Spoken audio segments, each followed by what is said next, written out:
여인의 이야기입니다. 고등학교 교사였던 남편이 원인 모를 병으로 자리에 눕게 되었습니다. 당연히 교사직을 못하게 되었겠지요. 그러다 보니 금전적으로 많은 어려움, 심각한 어려움이 생겨나게 되었습니다. 그것도 모자라서 일남일녀의 자녀가 아버지의 그 유전자를 받아서인지 모르겠지만 정상적으로 발달을 못하는 것입니다.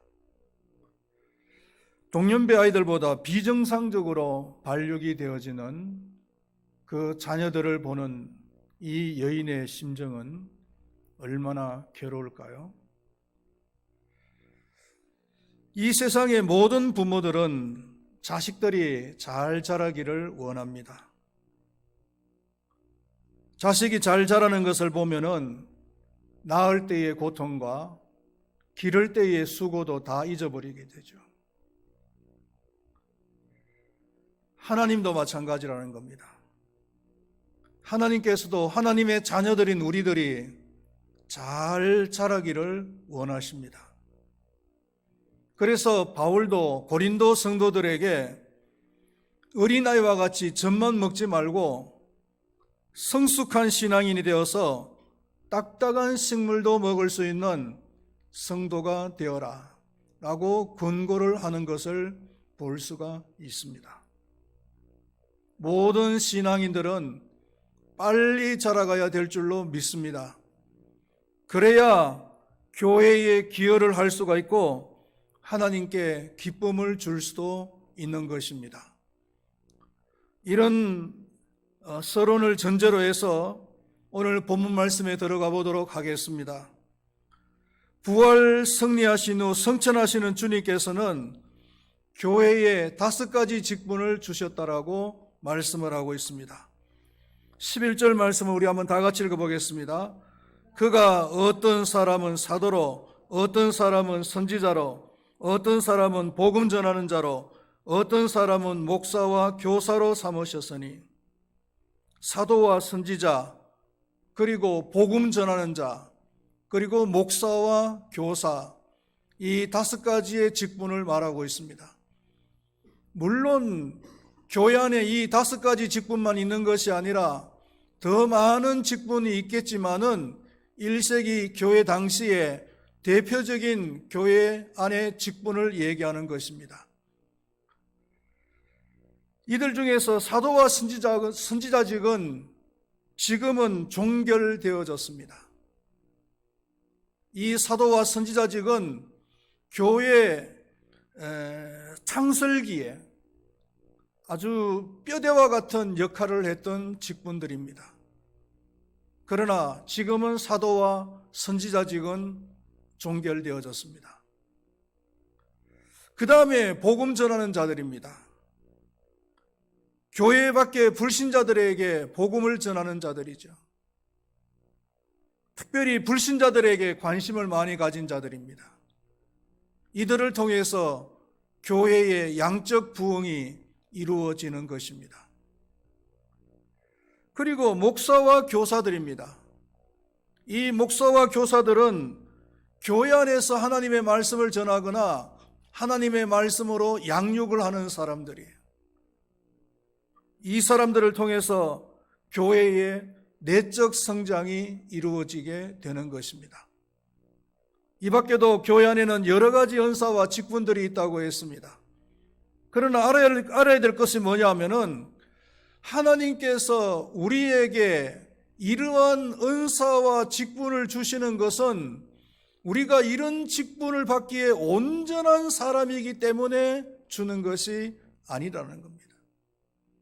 이런 직분을 받고 이런 직분을 더 잘 감당할 수 있는 사람이 될 것이라는 그런 기대감을 가지고서 하나님께서 우리에게 이런 직분을 주신다는 사실을 여러분들은 기억하시기를 바라겠습니다.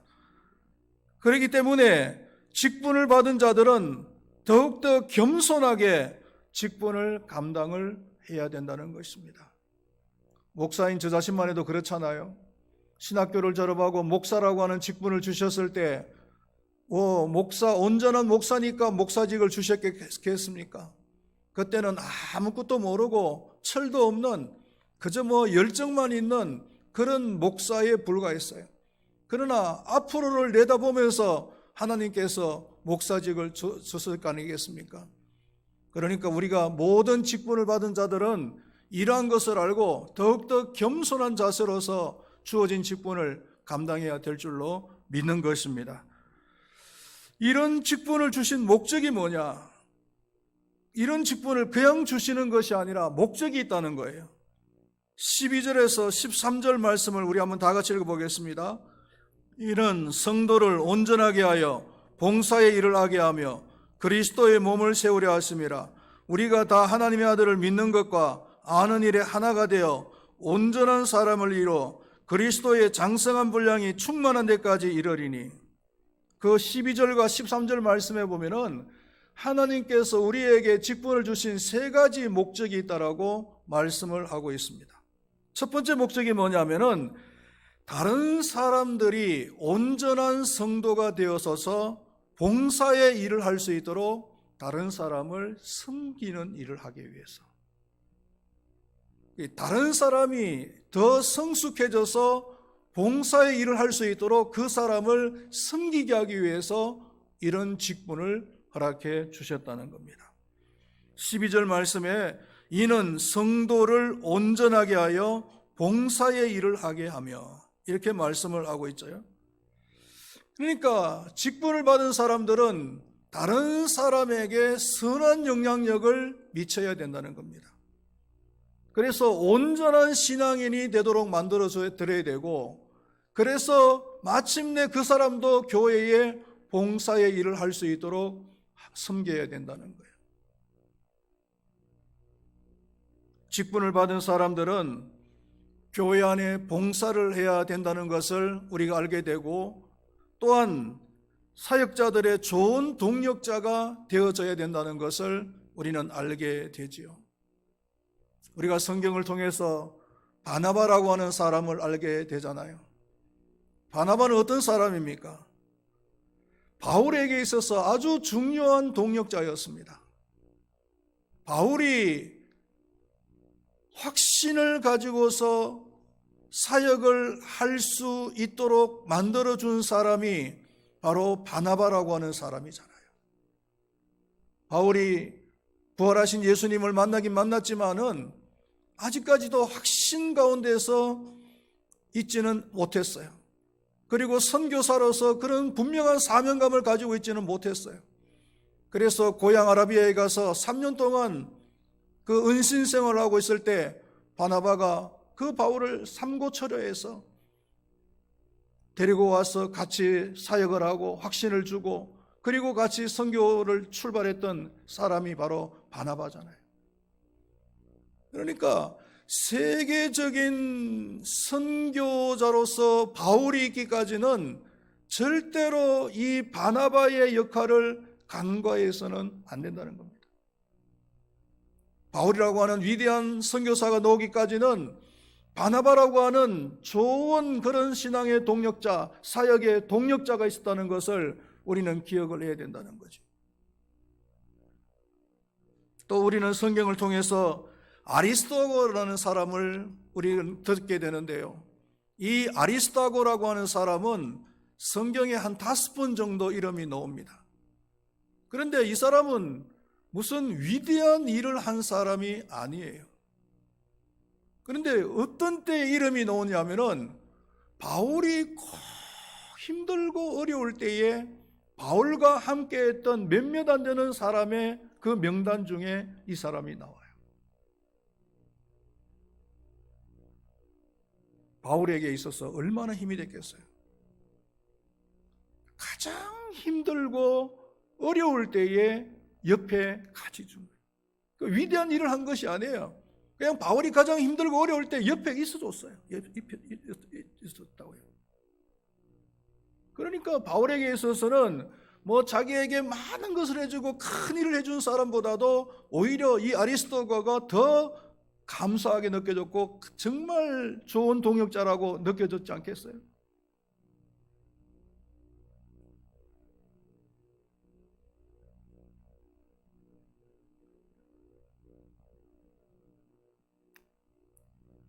다른 사람이 온전한 신앙이 되어져서 하나님의 교회의 봉사의 일을 할 수 있도록 서로가 섬겨줄 수 있기를 축원드리겠습니다. 그런 사람이 좋은 동역자죠. 그리고 두 번째 목적이 뭐냐면은 그리스도의 몸, 즉 교회를 세우기 위함이라고 했습니다. 다른 사람을 열심히 섬기다 보면은 교회는 온전하게 세워지게 되죠. 교회는 성도들의 모임이니까 성도들 간에 서로 온전하게 세우다 보면은 교회는 온전하게 세워지는 거죠. 그러한 역할을 잘해야 된다라고 말씀을 하고 있습니다. 그리고 세 번째가 개인적으로는 성숙해지기 위함이다. 이렇게 말씀을 하고 있습니다. 13절 말씀을 우리 한번 다 같이 읽어보겠습니다.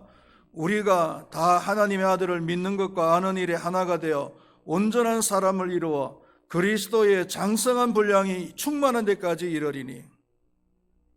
하나님께서는 성도 한 사람 한 사람들이 또 직분을 받은 사람 한 사람들이 더욱더 성숙해지기를 원하는 것입니다.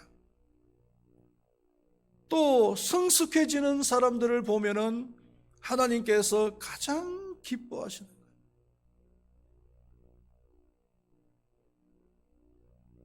전 옛날에 한번 얘기를 한 적이 있는지 모르겠습니다만 제가 목회를 하면서 가장 기쁨을 느꼈던 때가 언제냐면은 그 용인에서 목회를 할 때입니다. 앞집하고 옆집, 그러니까 서로 이렇게 옆에 있는 집이 두 분 아주머니들이 다 저희 교회에 나오셨는데 연세는 높으셨지만 교회 집사직을 다 드렸어요. 명예 집사직을 다 드렸는데요.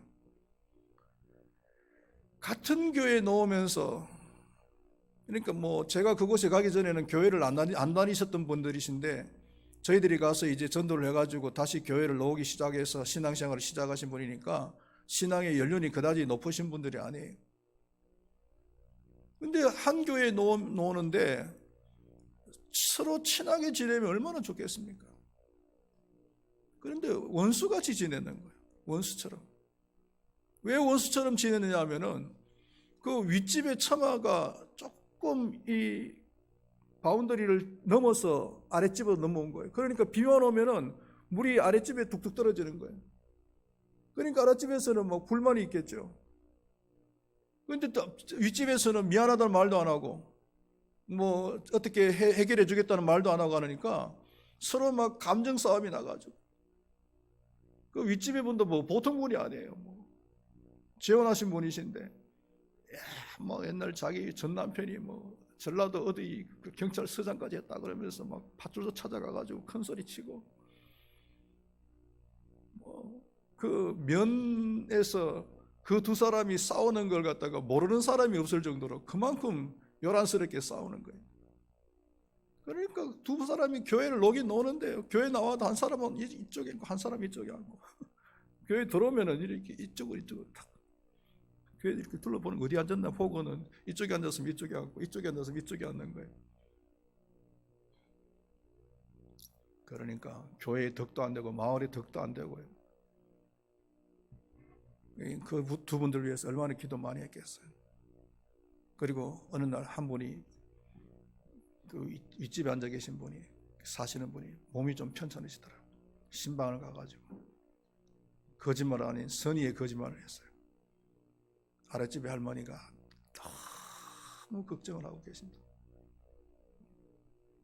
그랬더니 이분이 마음이 막 좀 풀리는 거예요. 얼마 안 있다가 그 두 분이 저를 찾아왔어요. 평일날. 전도사님, 우리 두 사람 화해했습니다. 그 소리를 듣는 순간에 얼마나 기쁜지요. 얼마나 기쁜지. 막 소고기를 갖다가 막 10그릇 사다 주는 것보다 더 기쁜 거야. 지금까지도 그때의 그 기쁨을 이룬 말을 표현할 수가 없어요. 목회하는 목적이 그거 아니겠어요? 성도들을 섬겨서 성도들이 성숙해질 수 있도록 도와주는 것.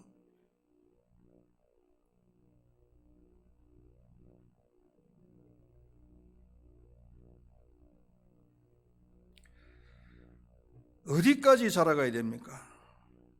13절 말씀에 보니까 그리스도의 장성한 분량까지 자라가야 된다, 이렇게 이야기하고 있습니다. 우리의 장성의 그 목표치는 그리스도의 장성한 분량까지다. 이게 우리가 살아있는 동안에 과연 우리가 가능할까요? 그리스도의 장성한 분량까지 우리가 도달한다는 것이 이게 가능할까요? 불가능하겠죠. 그러나 불가능하지만은 목표치는 될 수가 있다는 거죠. 목표는 될 수가 있는 거예요.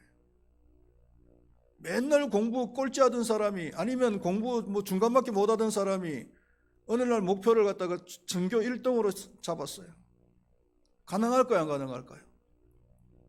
뭐 가능할 수도 있겠습니다만은 전교에서 꼴찌하던 사람이 전교 1등을 목표로 한다는 것은 거의 가능성이 희박하죠.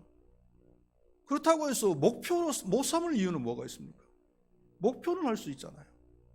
그래서 전교 1등을 목표로 해서 열심히 공부하다 보면은 뭐 전교 10등까지 할 수도 있는 거고 전교 5등까지는 할 수 있는 거 아니겠어요? 바로 그런 의미란 말이죠. 그리스도의 장성한 분량이 우리가 성숙해야 될 그 목표치를 삼고 열심히 살다 보면은 그 근처까지는 도달할 수가 있다는 거죠.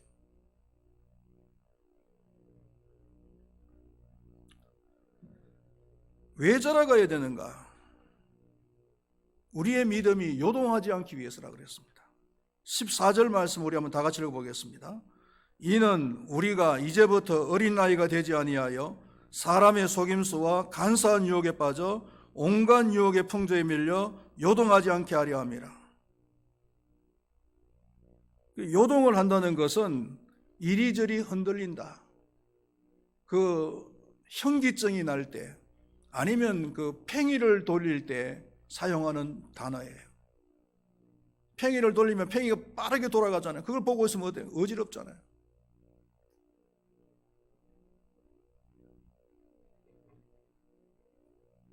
어린아이들은 특징이 뭐냐면은 쉽게 요동을 해요. 감정 변화가 심하죠. 갓난아기를 보고 있으면은 금방 웃다가도 또 금방 울어요. 무슨 이유인지 모르겠지만. 특별한 이유가 있어서가 아니고 특별한 이유가 없는데도 불구하고 금방 웃었다가 금방 우는 것이, 그게 갓난아이의 특징이죠. 어린아이의 특징이에요. 만약에 어른이 그런 어른이 있다 그러면은 아마 정신병원에 가야 될 거예요. 금방 웃다가 금방 우는 그런 어른이 있다면은 뭐 신경정신과에 가야 될 그런 사람이죠. 그러니까 이런 요동을 하지 말라는 거. 무엇 때문에 요동을 하는가? 사람의 속임수와 간사한 유혹 때문이다. 그 어린아이들은 잘 속잖아요. 이 속이는 것은 사탄입니다. 사탄은 성도들을 속이는데 아주 전문가예요. 전문가. 지난주에도 그 아프리카를 여행하는 여행 유튜브 영상을 잠깐 본 적이 있는데요. 아주 지구상에서 가장 못 사는 나라를 여행을 하는데 그 이제 재래시장을 방문하게 되었어요. 미리 이제 정보에 의하면은 그 재래시장은 소매치기들이 엄청나게 많다라는 이제 정보를 입수를 했어요. 그래서 소매치기 안 당하려고 가방도 앞으로 탁 이렇게 가슴에 품고 그렇게 조심조심 해가지고 그 재래시장을 이제 지나가는데 아니나 다를까 두 사람이 눈빛이 이상하더래요. 남자 두 사람이. 그래서 계속 두 사람이 아까부터 따라오기 시작하더니 툭툭 치고 말이죠. 한 사람이 치면 반대쪽에서 한 사람이 또 뭐 이렇게 이상한 행동을 하고, 그래서 더 조심을 해야 되겠다 해가지고 가방을 또 탁 품고, 그리고 이제 재래시장을 구경을 하고, 그리고 이제 재래시장을 빠져나왔는데요. 재래시장을 다 빠져나와서 보니까 자기 가방이 열렸고 핸드폰이 없더라는 거예요. 아니, 그렇게 조심을 했는데도 어느새 그냥 가방을 열고 핸드폰을 갖다 훔쳐간 거예요. 왜요? 그 사람들은 소매치기 전문가들이에요. 사탄은요, 속이는데 전문가예요. 전문가. 그런데 그 전문가 앞에서 우리가 어린아이와 같은 그런 모습을 가지고 있으면 얼마나 쉽게 속겠어요. 어린아이가 얼마나 잘 속습니까, 여러분? 심지어는 사탕 하나에 속아 넘어가요. 사탕 하나 줄게, 따라올래? 그러면은 얼씨구 하면서 그냥 따라오죠. 그게 어린아이의 특징이잖아요. 그러나 어른들은요, 성숙한 사람들은 잘 안 속아요. 요동을 하면 안 됩니다, 여러분. 신앙생활이 원점으로 돌아갈 수 있어요. 도루묵이가 될 수 있다는 거예요. 이제 봄철이 되어져서 뭐 여러 가지 모종을 이제 땅에다가 심겠죠. 밭에다가 심는데, 모종을 심어 놓고 그 모종이 이제 뿌리를 내어 가지고 어느 정도 이제 자라려고 하는데, 그걸 갖다가 한번 뿌리채 흔들어 버리면 어떻게 될까요? 그 모종은 죽죠. 죽어요. 이 신앙이 이제 좀 뿌리를 내리고 좀 성장을 하려고 그러는데 흔들려 버리면 도루묵이 되어 버린다는 겁니다.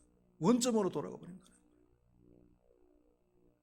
그래서 요동치 않기 위해서 신앙이 빨리 자라가야 된다는 겁니다. 그러면 어떻게 자라가야 되는가라는 것을 얘기해 주고 있는데, 13절 말씀에 보면은 믿는 것과 아는 것이 하나가 되어져야 된다, 이렇게 얘기를 하고 있습니다. 성인과 어린아이의 차이점이 뭡니까? 어린아이는 알면서도 행하지를 아니해요. 예를 들어서 밤에 잠을 자기 전에 이를 닦아야 된다, 그래야 이가 안 썩는다, 알잖아요.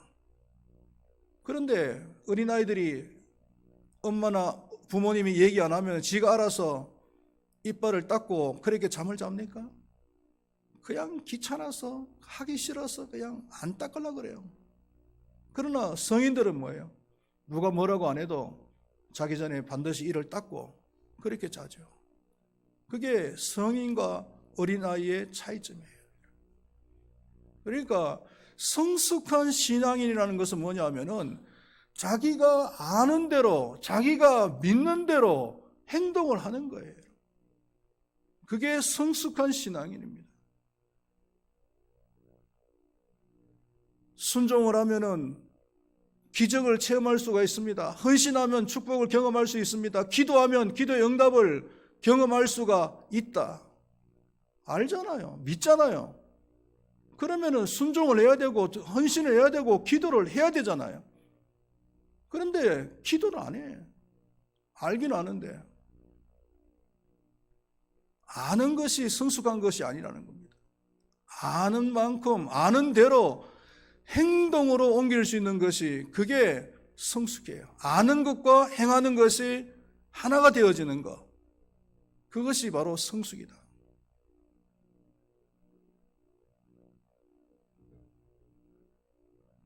여러분, 아는 대로, 믿는 대로 행하시기를 축원드리겠습니다. 그리고 마지막으로 어떻게 자라는가 하면은 사랑 안에서 참된 것을 행해야 된다 그랬습니다. 15절 말씀을 한번 읽어볼까요?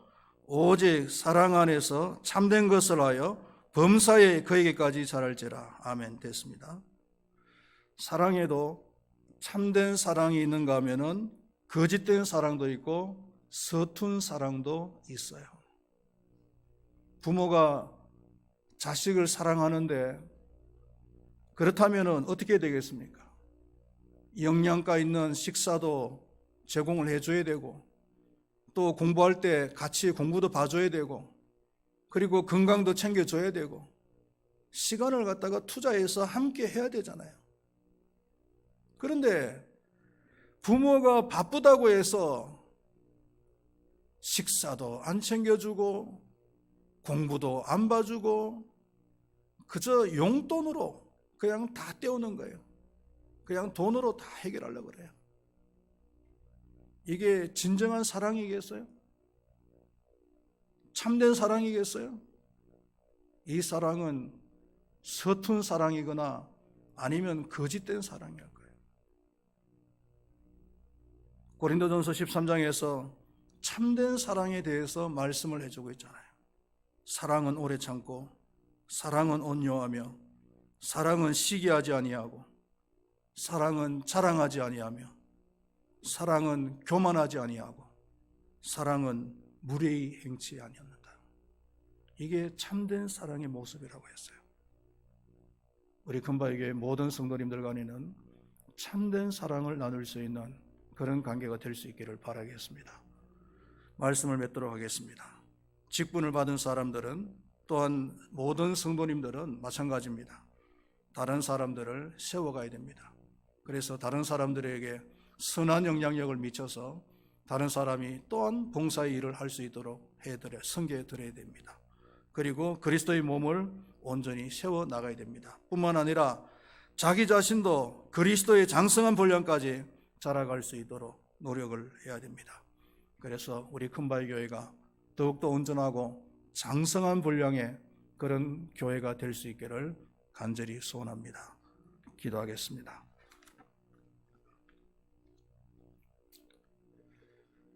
하나님께서 부활 성천하실 때 교회 안에 5가지의 직분을 허락해 주셨는데, 그 직분을 주신 목적이 다른 성도들을 섬겨서 온전한 신앙인이 되게 하고, 그래서 교회 안에서 봉사의 일을 하도록 섬기는 것이라고 했습니다. 뿐만 아니라 자기 자신이 또 그리스도의 장성한 분량까지 자라가는 것이라고 했습니다. 하나님 아버지, 오늘 이 주신 말씀 우리 마음밭에 잘 새겨서 아는 대로 실천할 수 있도록 도와주시옵소서. 그래서 모든 성도님들이 온전하고도 강성한 그런 성도님들이 다 되어져서 우리 큰바위 교회가 건강한 교회, 성숙한 교회, 장성한 교회가 되어질 수 있도록 하나님께서 은총을 베풀어 주시고, 그래서 우리 큰바위 교회가 교회 본연의 사명을 잘 감당할 수 있도록 하나님께서 은혜를 베풀어 주시옵소서. 감사합니다. 예수님의 이름으로 기도드리옵나이다. 아멘.